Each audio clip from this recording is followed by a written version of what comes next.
Yo, what is up everyone and welcome back to another Dragon Ball Z Dokkan Battle video with your host Kenkukun, and I want to thank you guys so much for tuning in. I greatly appreciate it. This is just Clash where we chill and chat. Now, usually I start with level 3 of Ultimate Clash and then we, go through the stages and talk. But even those videos tend to record too long. So what I'm doing is I'm doing the fight before the last fight and then the last fight. And if I fail, it's not a big deal because I bring in weird teams and weird units, units that you wouldn't use anywhere else sometimes, or just, units that I like to use, right? Clash is the place where I use them. So with that said, let's go ahead and take a look at this turn, and then we'll talk about Daima games and whatever else pops up in my mind. Let's see. Oh, he sealed, right, he seals, okay. Super Saiyan 3 Goku can stun. UI Goku guaranteed dodges, and Ultimate Gohan at the back is, we'll give him 24 key because he gets extra defense to Buu Saga units. 30% extra defense.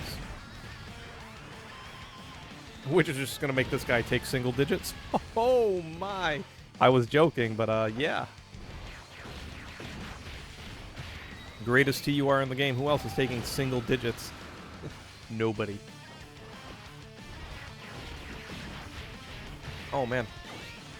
Oh, whew, this dry throat. Give me 2 seconds. All right, so let's talk about Daima.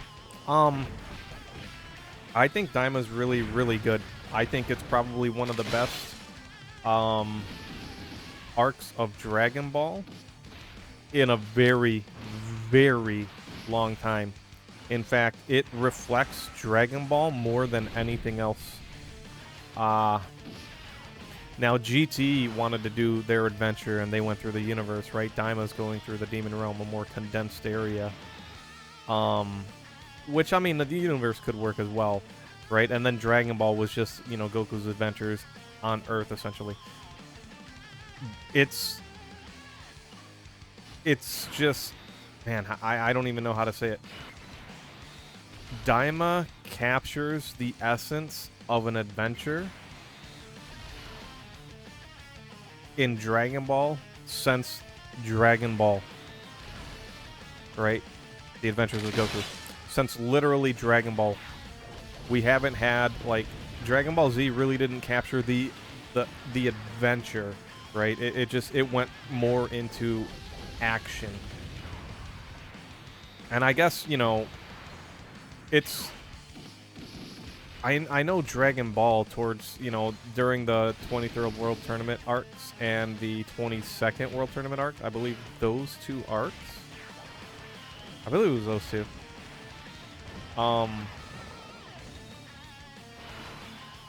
Was there a 21st? Yeah, I don't even remember. But between, maybe it was 23rd and 21st, because maybe Goku skipped. I don't remember. Anyway, the history. Those were a lot of action, right? But then there was a lot of adventure, before that, and then in between, and even, when Demon King Piccolo showed up, right there, there was still a lot more action, but there was some adventure. But I think Daima just captured the adventure, the magic of the adventure. I think it does it very, very well. So I'm extremely pleased with Daima, to say the least. Oh, he got sealed. Well, I just want him to dodge anyway. So I'm really liking that. We finally had our first hype fight in Daima. It's not anywhere close to like any of the top fights of Dragon Ball at all. It was a scuffle that lasted all of maybe 10 to 15 minutes. I forget how long it actually lasted. It wasn't the whole... Was it the whole episode? They get the Dragon Ball at the end. Blah, blah, blah, blah. I don't even remember. It was a good episode though. But I've just been enjoying the magic of it. I know some people, are down and it's slow and it's, this and that. But I think it just does what it's doing very, very well. Especially as one of Toriyama's last works. I think he set out exactly what he wanted to do. He wanted to recapture the adventure of Dragon Ball, of Goku, and he does it right here very well. Now, there's talks that this isn't his last work, that his last work actually is, he was working on a movie, but we don't know how much he was involved. For all we know, he said the name of the movie, and maybe he spouted off a couple of characters, or maybe he gave like a brief summary of what it was to be. and then he never got around to actually sitting down and, you know, doing a movie, right? So with that said, there is something else that is his final works. We just don't know exactly what it is yet. Dragon Ball Sparking Zero, I think, I don't know. I've been saying I'm gonna drop that Sparking Zero gameplay, and I really haven't touched it. I've enjoyed Sparking Zero and what I played with Sparking Zero, but I'm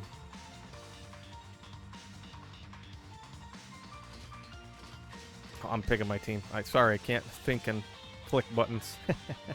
Can't talk and click buttons. Playing it solo is just not that fun, right? Like, the ranked mode is cool, but I mean, I'm not really getting anything out of the ranked mode, right? There's, like, no rewards. There's, you know, there's no rewards, right? Like, I'm sorry.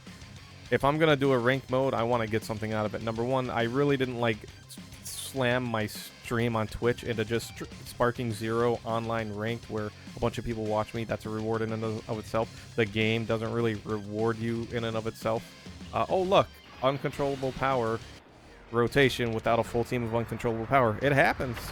What do you know? It can happen. Now, this metal cooler can hit extremely hard. It's actually crazy how hard this guy can hit. Oh yeah, they don't link? Okay, then I'll just do this. Yeah, if these two aren't going to link, I'll just do this. Alright, we'll do that. Boo, we do want Boo to super, and then Broly. He'll probably just dump a super out. Yeah, this metal cooler can be a menace because he super attacks so many times. I believe he lowers defense. I think he raises his attack too. Right, so look at Broly taking damage here. That's crazy. Even not on a 200% team, right? This is like a 300% team. Well, okay, like 400% overall, but I think this is like 300%, maybe 250 to 300% team, and he took damage. Nice, and he got the stun. There we go. All right, Metal Cooler is pretty much done. We don't have to worry about him. But yeah, you know, I wanted to make content for Sparking Zero, but you know, when I was playing it, I don't know, I just didn't want to play it solo, right? I think it's a very good game to play with friends. I really didn't make any new friends or meet anyone that was really playing the game because there's no cross-play on it. Already right there, that cut me off from any of my friends that got it on PC, you know, versus console. Right, so I went ahead and grabbed it on console. I'm like, oh, I'll get it on PC later. And then I found out even less of my friends picked up the game altogether. And I was just like, well, dang. That kind of sucked. But, you know, it's not the biggest deal in the world, right? I think the game was fun. I enjoyed it. As far as a Dragon Ball game goes, when I sit down and play a Dragon Ball game, if I'm going to play a multiplayer game, I want the multiplayer game to be fashioned in a way where multiplayer is the cool, like, is the priority, right? And I don't think Dragon Ball Sparking Zero really... I don't think it really focused on the multiplayer, so to speak. It just kind of brought back what we had in the past, and then just the story was just kind of like watered down, right? And we've seen the story a lot of times. But I like my cutscenes in Dragon Ball games. I like the flashy stuff in Dragon Ball Z, Dragon Ball Super, and, you know, Dragon Ball. That's what I want, and I wanted it in Sparking Zero as well, but I didn't get that. The game is great. Like, I really enjoy the game, but the game didn't give me all that I wanted out of a Dragon Ball game, if that makes sense. So hopefully I'm making sense there. So it's not a flash-in-the-pan game, but it was just like a, oh, this was cool for a moment. And then, you know, I threw Woody away to pick up Buzz Lightyear. It was time to move on. So, I think Dragon Ball Project Multi, I mean, that's all about PvP, and I'm going to like that a lot. I had a lot of fun playing that. I met some people during the beta. We had a lot of fun, and I can't wait to play that with, you know, those guys again. Hopefully they'll be around, and if not, you know, maybe I'll find some newer people to play with. But I would love to, you know, I would love to get to play with those guys, especially if the game goes somewhere. What else? Other than Sparking Zero, so I haven't really touched that for a minute. I've still been playing a lot of Yu-Gi-Oh! Master Duel. I'm enjoying that. I've been playing Honkai Star Rail. I've been catching up on that. I was behind by a year, so I was catching up with that by a massive amount. What kind of defense does he have? 385? Rudigarn, 307. Rudigarn's defense would be somewhat up there with Broly if Rudigarn was dodging an attack in slot 1. But because we're stunning Metal Cooler, which I'm not complaining about, we don't have to deal with that. But yeah, I decided to just record, instead of all of level 3, just like the last 2 fights. And whatever... Oh my goodness, dry throat, crazy. Whatever, like, arbitrary fight I picked from the 4 before the last fight, I just picked one. It's like, okay, this is going to be the last one.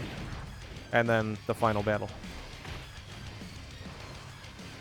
So, and that's just kind of to save time on recording, because I think if I record, you know, the full battlefield will be here for over an hour, and no one's really going to watch that all the way through.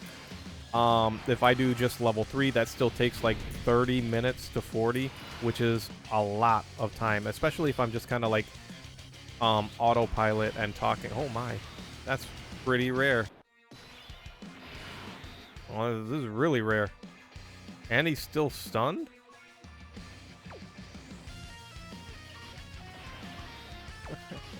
Nice linking partner. Nice linking partner. I'm not gonna lie. I really want to do Vegeta's,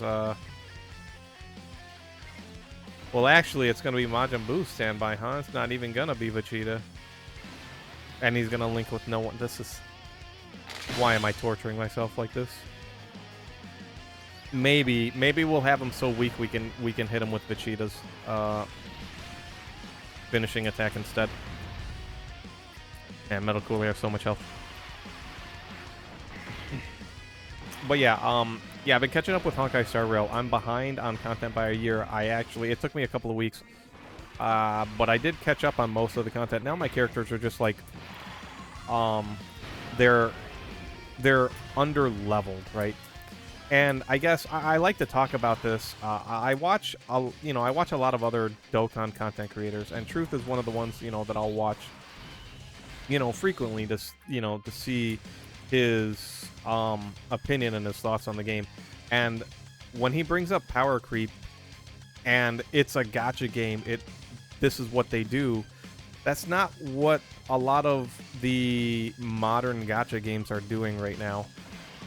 And I guess and I don't want to sound like I'm don't know what I'm talking about here, because I do have a point, but I want to make sure I state it to where I'm not contradicting myself, all right? So what do I mean by modern gacha games?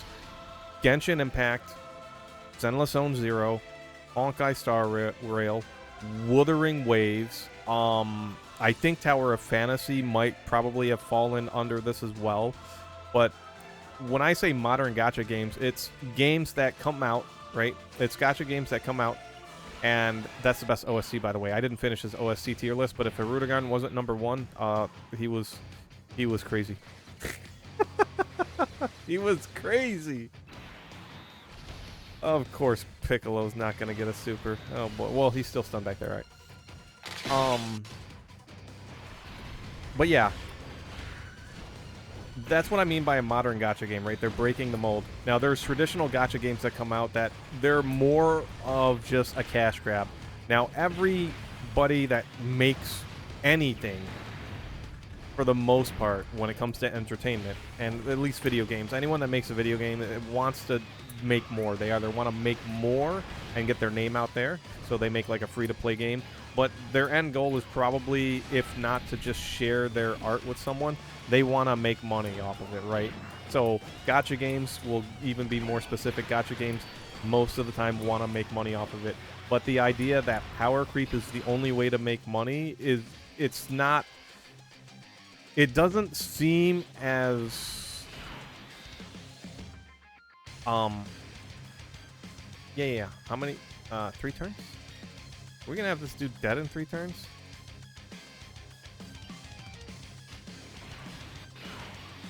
barely shares any links.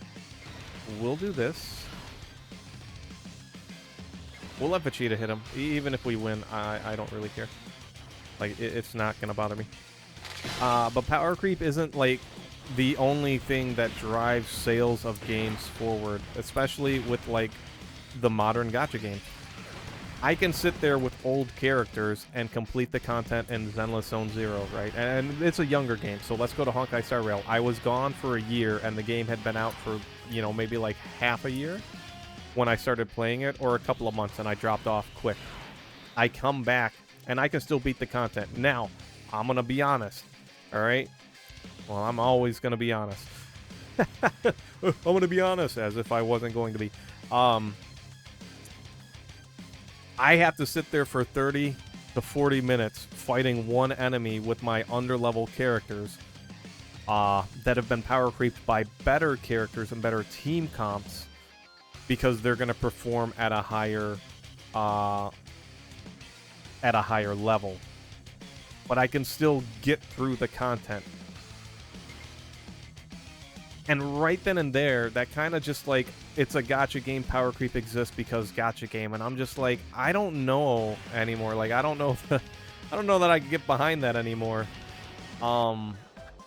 Because power creep, it exists in every gacha game, right? Let's say the NPC side, right?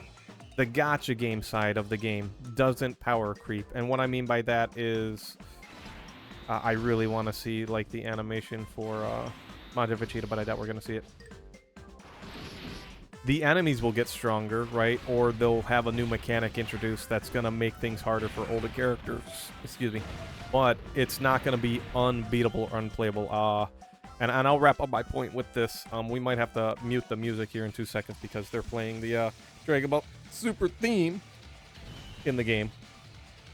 But yeah, it took me a couple of tries to beat level 3 because I made bad plays and had wrong leaders because I didn't know who the heck was my leader, where they were, or anything like that.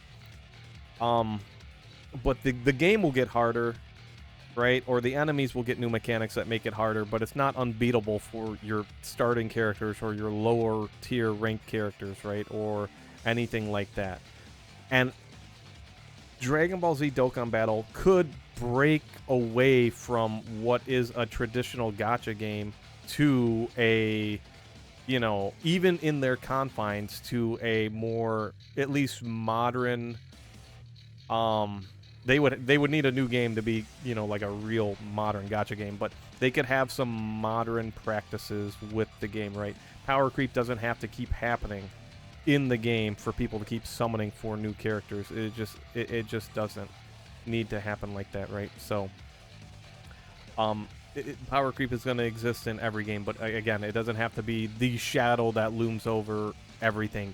When gacha games do power creep, and I haven't played a lot of traditional, like JJK Phantom, right? It was just boring. Like, I played it for an evening. I enjoyed it for a little bit. Nice refresher to the story that I paid attention to until I started skipping everything, and then I didn't care. It was just boring gameplay. It was a boring style of gameplay. Debuff, debuff, or it was buff, buff, buff, attack, buff, buff, buff, attack. That was the gameplay loop. It was very boring. And there may be other games that maybe don't go into the power creep heavy, you know, oh, we just gotta out, you know, just time to phase out characters. But the games that do that, they don't last very long. They stay around for a year, and then, you know, oh, we're shutting down. Oh, we're shutting down. Oh, we're shutting, because they're just in it to get the quick buck, right? Dragon Ball Z has carried this game, you know, for a long time. But I would say that power creep being, the statement that power creep is what it is, I don't think needs to apply to Dragon Ball Z Dokkan Battle. And I'm sure I'll bring it up at a later time, because I'm hoping the 10th anniversary does not power creep egregiously. Nobody needs to be stronger than Bulma, and every boss that comes out doesn't need to be Bulma's level. Like, they all don't need to be Bulmas. We don't need 50 Bulmas. We don't need 50 Gokus and Friezas, right?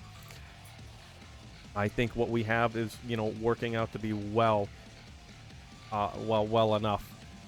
And a good spread, because I like fighting the, and I'll wrap it up on this point, I like fighting the The Super Saiyan Gohan, Supreme Magnificent Battle, where it starts off with Videl, Trunks, and Goten, right?